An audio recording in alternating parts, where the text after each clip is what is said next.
నమస్తే, welcome to political bench. పేరుకు అధికార పార్టీనే కానీ పార్టీకి చెందిన నేతల్లో పలువురికి పట్టుమని 10 నిమిషాలు ప్రజల్ని ఆకట్టుకునేలా మాట్లాడే సత్తా లేదన్న విమర్శ తరచూ టీడీపీ ప్రజా ప్రతినిధులను ఉద్దేశించి చెప్తూ ఉంటారు. తాజాగా జరగనున్న ఎన్నికల్లో గతంలో ఎప్పుడూ లేనంత హోరాహోరీగా సాగనున్న వేళ టీడీపీ అభ్యర్థుల గుండెల్లో రైళ్లు పరిగెడుతున్నాయట. దీనికి కారణం లేకపోలేదు. ఓవైపు ప్రజా వ్యతిరేకత, మరోవైపు పవన్ కళ్యాణ్. ఇది సరిపోనట్లు ఇప్పటికే పార్టీ నుంచి జంప్ అయిన పలువురు నేతల కారణంగా గందరగోళ పరిస్థితులు ఏర్పడ్డాయని తమ్ముళ్లు ఆవేదన చెందుతున్నారు. వీటన్నింటికీ తోడు కేంద్ర ఎన్నికల సంఘం జారీ చేసిన నోటిఫికేషన్లో తొలి దశలోనే పోలింగ్ కు డేట్ ఫిక్స్ చేయడంతో తక్కువ వ్యవధిలోనే అన్ని పనులు పూర్తి చేసుకోవాల్సిన పరిస్థితి ఏర్పడింది.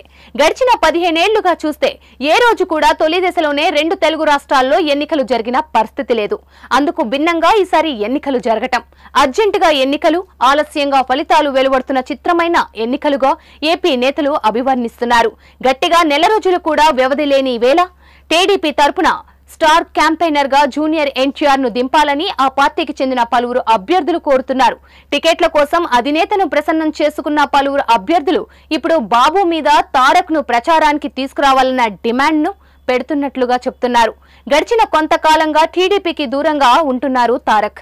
తెలంగాణ అసెంబ్లీ ఎన్నికల్లో తన సోదరి సుహాసిని కుకట్పల్లి నుంచి టీడీపీ అభ్యర్థిగా పోటీ చేసిన తారక్ రియాక్ట్ కాలేదు. అంతెందుకు తన తాత ఎన్టీఆర్ బయోపిక్ మీద ఆయన స్పందించింది లేదు. ఇలాంటి సమయంలో తారక్ ను టీడీపీ ప్రచారం కోసం తీసుకురావాలంటూ ఏకంగా బాబు మీద ఒత్తిడి పెరుగుతున్నట్లు చెప్తున్నారు.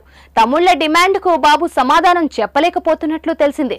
రాజకీయ ప్రత్యర్థులు విసురుతున్న సవాళ్లకు చెక్ పెట్టేందుకు బిజీగా ఉన్న బాబుకు తారక్ ను ప్రచారానికి తీసుకురావాలన్న డిమాండ్ కొత్త తలనొప్పిగా మారినట్లు చెప్తున్నారు.